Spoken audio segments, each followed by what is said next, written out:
मैं डॉक्टर गजेंद्र कुमार जैन राजकीय महाविद्यालय बस्सी के प्रथम वर्ष हिंदी साहित्य के विद्यार्थियों के बीच में प्रथम प्रश्न पत्र के तीसरे कवि सूरदास के विषय को लेकर के आपके सामने उपस्थित हूँ। विद्यार्थियों, आपने प्रथम वर्ष के पिछले वीडियो में आदिकाल, भक्तिकाल की विशेषताओं से संबंधित, कबीर, जायसी के से संबंधित आपने अध्ययन किया। आज हम सूरदास के संबंध में बात करेंगे। विद्यार्थियों, जैसा कि आपको विदित है, सूरदास हिंदी साहित्य के भक्तिकाल, जिसे रामचंद्र शुक्ल ने पूर्व मध्यकाल नाम दिया है, उसके सर्व प्रमुख कवि हैं। आपका जो व्यक्तित्व कृतित्व के बारे में जब बात करते हैं तो जीवन परिचय में 1540 ईस्वी आपका जन्म अनुमानित किया गया है और 1620 ईस्वी आपकी मृत्यु अनुमानित की गई है विद्वानों के द्वारा। आप सारस्वत ब्राह्मण थे। ऐसी जनश्रुति है कि आप जन्मांध थे और आरंभ से ही आपको भगवान की भक्ति में आस्था थी। विनय के पद आप प्रायः लिखा करते थे। एक बार गुरु वल्लभाचार्य से आपकी मुलाकात हुई, तब से आपने निर्गुण और संतों की परंपरा को छोड़कर एक सगुण अष्टयाम की भक्ति वाला मार्ग आपने अपनाया। शुद्ध अद्वैतवाद की विचारधारा गुरु वल्लभाचार्य से दीक्षित होने के बाद आपने अपनाई और ब्रज के गौ घाट पर बैठकर श्रीनाथ जी के मंदिर में रह कर के आपने कृष्ण भक्ति में तन्मय होकर नए नए पद बनाने लगे और रोज पद बना करके भगवान को अर्पित करती थी। इन्हीं सारे लगभग 1.25 लाख पदों का संकलन सूरसारावली में और साहित्यलहरी में संकलित है। विद्यार्थियों, हिंदी साहित्य के भक्तिकाल के जो कृष्ण भक्ति परंपरा है, उसके प्रमुख और प्रतिनिधि श्रेष्ठ कवि सूरदास जी हैं।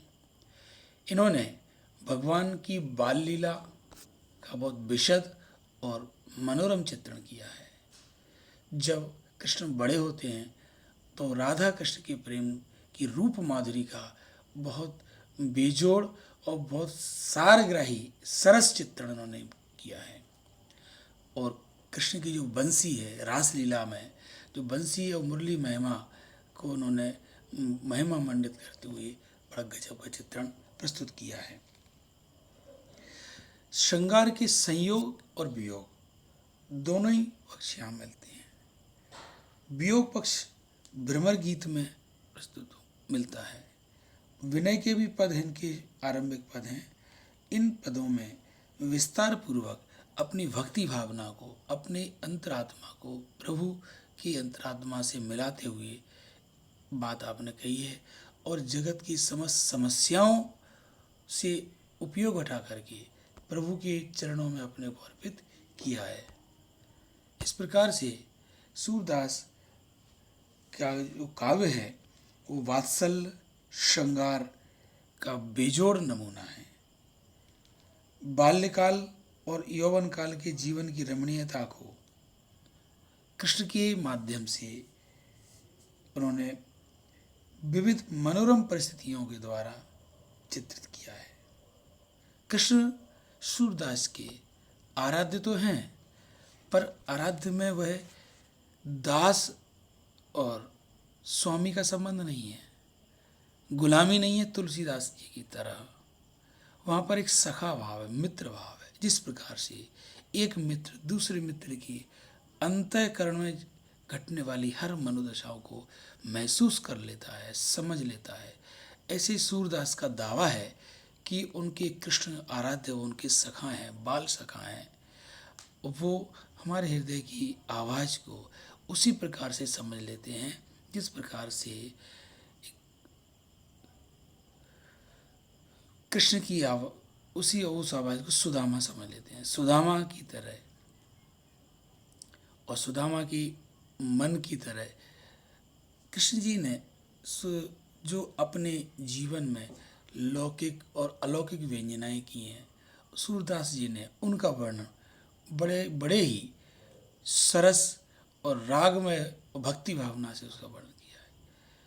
इतनी गहराई से और इतनी विशदता से वर्णन किया है, स्वाभाविक सरल भाषा शैली में वर्णन किया है।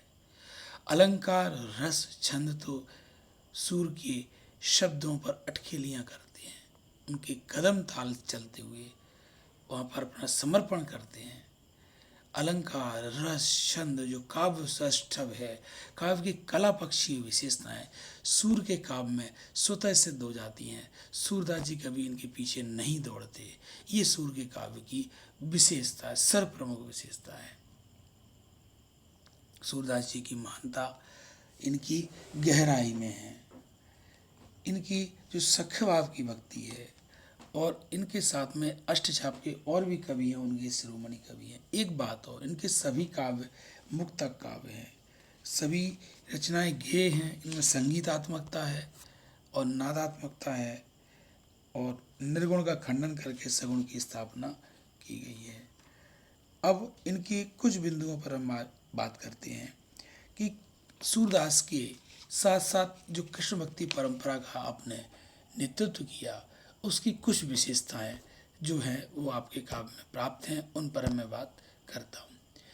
एक तो जो विषय परिधि है, आपके काव्य का जो विषय वस्तु आपने ली है, जो वो है श्रीमद् भागवत का जो चतुर्थ स्कंद है, उसमें से कथा ली गई है। लेकिन राधा और प्रेम की व्यंजना इनकी नई अभिव्यक्ति है, जो कि वल्लभाचार्य के संपर्क से आई है भक्ति आंदोलन के पश्चात, वो श्रीमद् भागवत में नहीं है। यद्यपि कृष्ण की कथा बहुत व्यापक है, लेकिन कृष्ण भक्ति परंपरा के कवियों ने, सूरदास जी ने कुछ सीमित परिधि को ही अपना वर्ण विषय चुना है। कृष्ण का जन्म और जन्म के बाद वो नंदगांव आते हैं, गोकुल, वृंदावन, गोवर्धन में जो बाल और किशोर जीवन की लीलाएं हैं, और लीला के पश्चात जो गोपियों का उनके विरह में व्याकुल होना, स्मरण करना, यही कृष्ण कवियों का प्रमुख विषय रहा है। और थोड़ा बहुत किसी न किसी कवि ने अपनी तरफ से कुछ जोड़ दिया है, लेकिन यहाँ पर श्री कृष्ण भगवान तो हैं, पर वो लौकिक रूप में उनके बाल सखा हैं। दिव्य और अलौकिक रूप यहाँ पर बहुत सीमित मात्रा में, उनको अवकाश सूरदास जी आदि कवियों ने नहीं दिया है। और कृष्ण का जो राजा वाला रूप है, वैभव वाला रूप है, उनका जो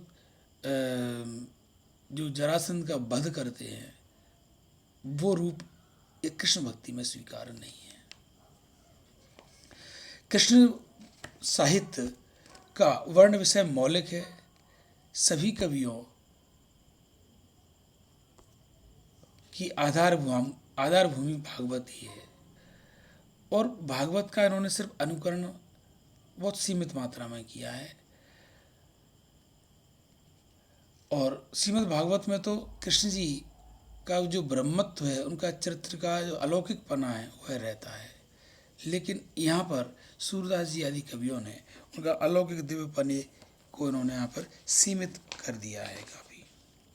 अगला जो बिंदु आता है इनके यहाँ, वो है सगुण भक्ति में विश्वास। ये माधुर्य भाव की उपासना करते हैं सभी कवि, और प्रेम प्रधान रूपों को विशेषता दी है, प्रमुखता दी है।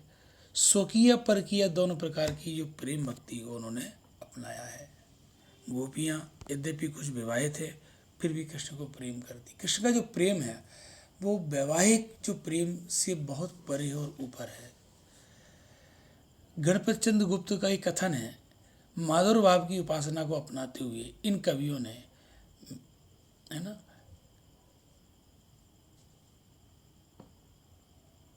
वो आराध्य की प्रणय कीड़ा और रासलीला का अवलोकन करते हैं। इनके आराध्य कृष्ण विष्णु के अवतार जरूर हैं, लेकिन वो लीलाधर सगुण रूप में ही इनका आता है। और कृष्ण भक्त और गोपियों के प्रति इनका कृष्ण भक्त और गोपियों का कृष्ण के प्रति आकर्षण उनकी अलौकिकता में नहीं है, रूप माधुरी में है, इनकी लीला में है। और यही लीला इनकी प्रमुख पहचान है। अगला बिंदु है संप्रदाय सापेक्ष विकसित काव्य स्वरूप। सूरदास की कविता का प्रयोजन, का पदों का प्रयोजन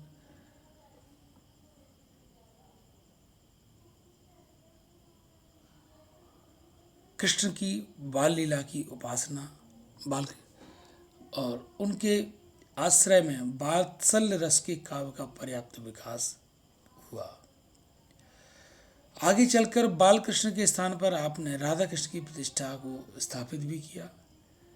और जब भ्रमर गीत में राधा और जो गोपियों का जो वाग वैभव है, वाग विदग्धता है, वो आपकी काव्य की प्रमुखता है। इस कृष्ण भक्ति परंपरा में सूरदास जी ने सरस भाव की अभिव्यक्ति वात्सल और श्रृंगार के माध्यम से की है। इनकी भक्ति साहित्य का स्थायी भाव यद्यपि रति है, और यह रति भाव वात्सल श्रृंगार के रूप में प्रभावित है। वात्सल्य भाव की जब बात आती है, माता पिता का संतान के प्रति रति भाव होता है, वह वात्सल्य है। कृष्ण भक्ति साहित्य के वात्सल्य सिंधु हैं। सूरदास जी ने वात्सल्य का कोना कोना झांका हुआ है। जितनी मनोदशाएं और कीड़ा कौतुक के विधान आ सकते हैं, उन सब का अत्यंत हृदयहारी वर्णन सूरदास के काव्य में उपलब्ध है। बच्चों की मनोवैज्ञानिक स्थितियां, बाल सुलभ चंचलता, छवि, उस पर उत्पन्न सुख की राशि का एक अनुभव, उनके गहवारे केश, आकर्षक नेत्र, उनकी मन को मोहने वाली तोतली बोली, अपनी छाया को ही अपने से पकड़ने की एक बालक की स्वाभाविक चेष्टाएं, माँ का निचोरी, बहाने बनाना, शिकायत करना, माता का बच्चे को सुलाने के लिए लोरी गाना, बालक का झूठ मूठ सोने का अभिनय करना, माखन खाते हुए मुंह पे माखन लगा हुआ है, कह रहे मैया मैंने माखन नहीं खाया, इस प्रकार का बाल सुलभ झूठ बोलना। हर घर में माता पुत्र के बीच होने वाली छोटी छोटी क्रिया का अंकन ये वात्सल्य के अंतर्गत सूरदास ने किया है। और कृष्ण के मथुरा चले जाने पर माता यशोदा का वियोग वात्सल्य भाव की अभिव्यक्ति में पाठक को द्रवित करता है। मतलब वात्सल्य संयोग पक्ष का, वियोग पक्ष का, दोनों तरह का क्या मिलता है। इस प्रकार से सूरदास जी ने वात्सल्य का कोना कोना झांकने की बात जो कही जाती है, आचार्य रामचंद्र स्वरूप ने कही है, वो स्वतः सिद्ध होती है। अब बात करते श्रृंगार की। दंपति विषयक रति भाव श्रृंगार कहलाता है। बल्लभ संप्रदाय जिसमें दीक्षित थे, आपके गुरु बल्लभाचार्य थे, इनकी मत के अनुसार बाल पूजा का अनन्य साधारण महत्व है। इसलिए इस संप्रदाय में भक्तों ने बाल कृष्ण की लीला का वर्णन किया गया है।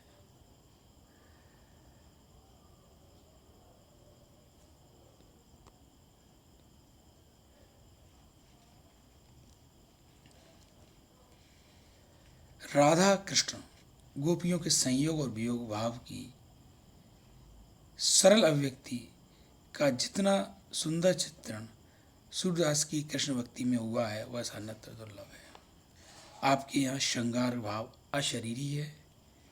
वासना की उद्दाम लालसा यहाँ बिल्कुल भी नहीं है, कतई नहीं है। यद्यपि बात यह अगले कुछ समय बाद रीति काल में आती आती है, प्रेम भाव, श्रृंगार भाव है, वो वासना में परिवर्तित हो जाता है। लेकिन सूरदास के यहाँ बिल्कुल निर्लांछन, निष्कलुष और निष्पक्ष प्रेम है।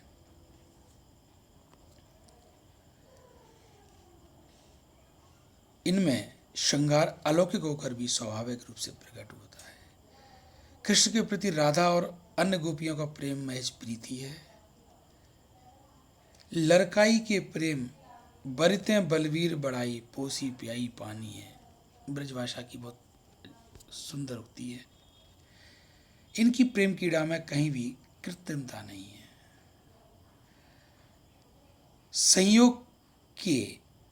संयोग की विभिन्न मनोदशाओं का सरस स्वाभाविक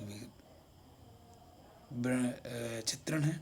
वियोग अवस्था की मनोदशाओं का सूक्ष्म अंकन और कृष्ण भक्ति साहित्य की विशेषताओं के अंदर जो माना जाता है वो सूर के यहाँ उपलब्ध है।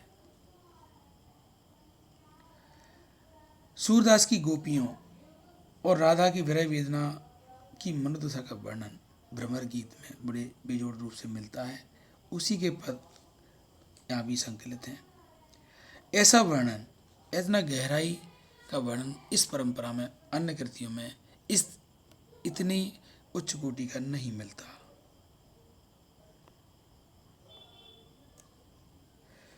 शूर ने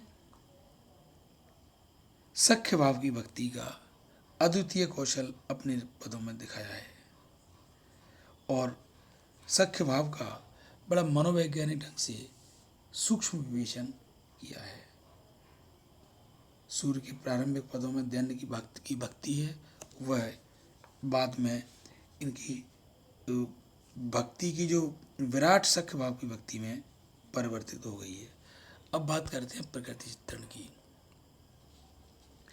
कृष्ण चरित्र और प्रकृति का अटूट नाता है।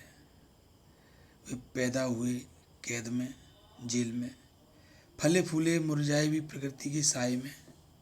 उनकी बाल और युवा लीला ब्रजभूमि के सुरम्य प्रकृति के रसांचल में हुई थी। इसलिए कृष्ण भक्ति साहित्य और ब्रज अंचल का अटूट रिश्ता है। प्रकृति चित्रण स्वतंत्र रूप से देखा जाए तो आलम्बन उद्दीपन रूप में और अलंकारिक रूप में मिलता है। इसमें प्रकृति के कोमलतम चित्र भी हैं, कठोरतम भी हैं, अनुकूल भी हैं, प्रतिकूल भी हैं। एक दो लाइनें। जागिए ब्रजराज कुंवर, ये प्रभातकालीन ब्रज अंचल का सुरम्य चित्र आपके सामने दो लाइन में है। क्या कहती है? जागिए ब्रजराज कुंवर, कमल कुसुम फूले, कुमुद वृंद सकुचित भय, भृंग लता भूले, तमचूर खग रोर सनऊ, बोलत बनराई, रामबत गौ खरिकन में बछरा हितदाई। रामबत माने रंभा रही हैं। जो गाय बछड़ा जो अपनी माँ को पुकार लगाता है भूख के लिए, तो माँ जो जवाब देती है उसको गाय का रंभाना कहते हैं। मधुमलीन रवि प्रकाश गावत नर नारी, सूर श्याम प्रात उठो अंबर अंबज कर धारी। ब्रजराज को जगाने की बात इसमें की गई है। बड़ा सुंदर प्रकृति का चित्रण इस पद में है। प्रकृति का आलम्बन और उद्दीपन इस धारा के कवियों ने बड़ी सफलता के साथ किया गया है। देखिए तो कालिंदी अतिकारी, ये कालिंदी का वर्णन यहाँ पर प्रकृति के चित्रण ही नहीं है, प्रकृति का मानवीकरण कर दिया जाता है कि कालिंदी नदी कैसी है, तो काली अतिकारी दिखाई दे रही है।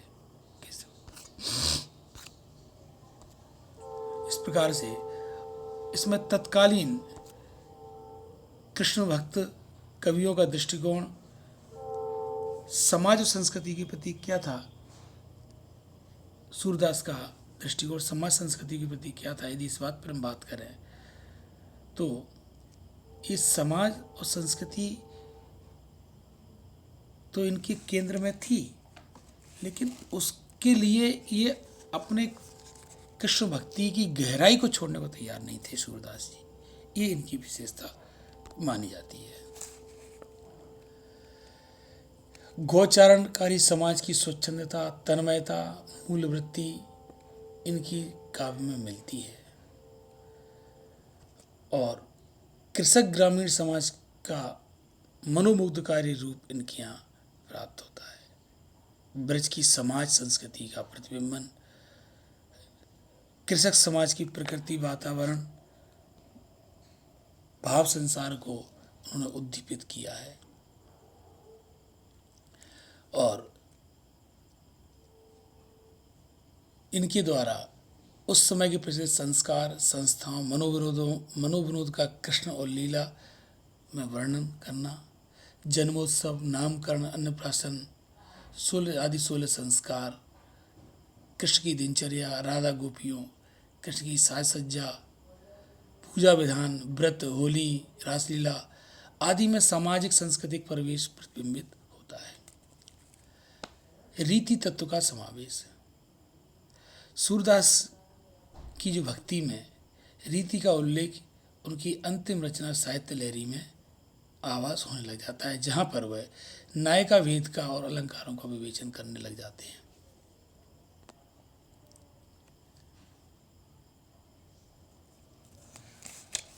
और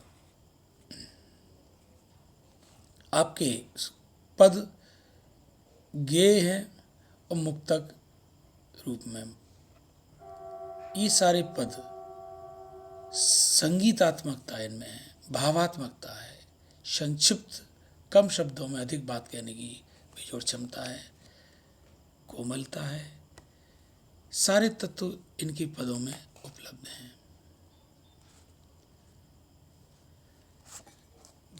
प्रायः कृष्ण भक्त काव्य मुक्तक के रूप में ही ज़्यादा मिलता है। और सूरसागर में जितने भी लाखों की संख्या में पद कहे गए हैं वो मुक्तक ही है। और आपका जो काव्य है वो ब्रज भाषा का परिष्कार भी इसमें दृष्टिगोचर होता है। अलंकार छंद की दृष्टि से जब बात की जाती है तो आपके यहाँ कवित्व, सवैया आदि छंद हैं। पदों का प्रयोग पर्याप्त मात्रा में है।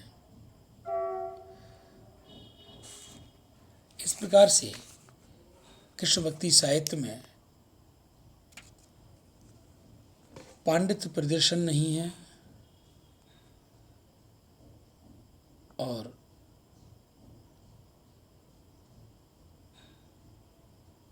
भावनाओं का कृष्ण के आश्रय में भक्त की भावना, गहराई, उसका कोना कोना सूरदास की रचना में उपलब्ध है।